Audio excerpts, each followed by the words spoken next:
As the ICE surge continues, Homeland Security claims agents have arrested 4,000 people in Minnesota. Most are taken here to the Whipple Federal Building at Fort Snelling. It's a spot to hold detainees until they can be moved. Some go out of state. The rest go to a handful of county jails that have agreements with the feds. So what does that look like and how are people being treated? For the first time during Operation Metro Surge, a sheriff is opening his jail to show WCCO the conditions. The Crow Wing County Sheriff from Brainerd gave us a tour and sat down for a candid conversation with senior investigative reporter Jennifer Mearley. This is where the officer will come and start the booking process. Oftentimes, like for immigration, they'll bring in maybe 10 or 12 or 5 at a time, and then we'll just have them line up here on the bench here. From there, they come in and do the body scan, so we scan their body, make sure they're not bringing any contraband into the jail. Crow Wing County Sheriff Eric Klang says the jail began accepting ICE detainees in November 2025. And we have anywhere from 50 to 30 detainees at any one time, give or take. I mean, they're coming and going all the time. Klang escorted us to booking. This is the secured area. This is going to be the secured portion of the jail. He explained ICE detainees are booked in like any other person at the jail. They can shower when they arrive. And get new clothes. They get a color based on what classification they are. So if they're in here on an assault or something that's violent, they get a certain set of clothes, so they're easily identified. Deputies bag their personal items. On the way to a housing unit, we saw the kitchen, laundry, library, gym, and medical services.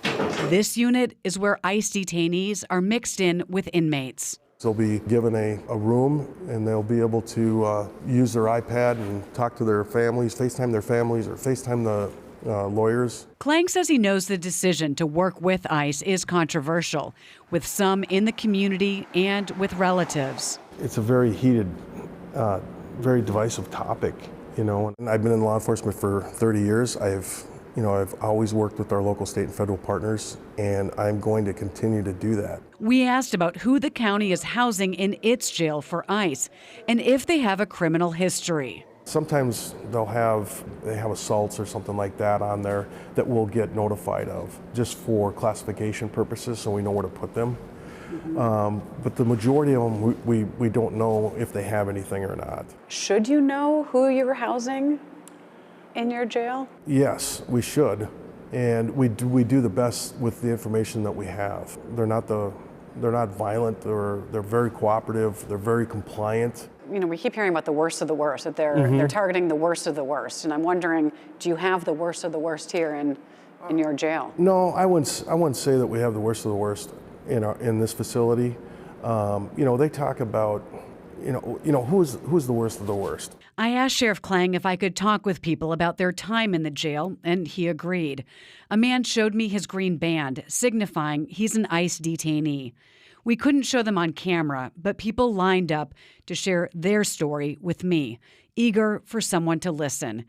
They also told me they are treated well at the jail, shown respect, and say they give respect. So what I can do on my part is all of our illegal immigrants that are here in our jail, we have treated them with the utmost respect. I mean, they're coming from all over the place, and we want them to have a good experience while they're here, if there's such a thing.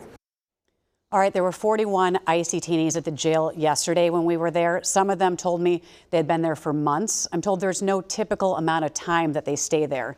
Sheriff Klang says they'd like to get to a place where they're housing people fighting deportation, so there's not as much in and out.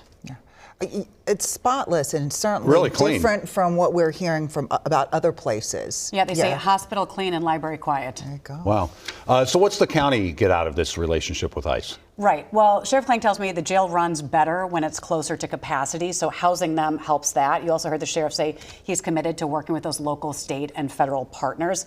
The county has also paid more for housing ICE detainees. So far it's roughly $300,000, but so far the county has not been paid. It's also important to mention that Crow Wing County has 2 other agreements with ICE. The agreements allow deputies to serve an ICE warrant on someone already inside their jail, and they can assist ICE in the community. We'll talk with Sheriff Klang about those agreements tomorrow at 6. Well, that's Looking forward interesting. to It that. seems like he has no issues talking about any of this. I mean, the feds are so sometimes difficult to reach and talk to. He was open about it, and you'll hear more Oh, tomorrow. we appreciate Yeah. that. All right. Thank Interesting. you.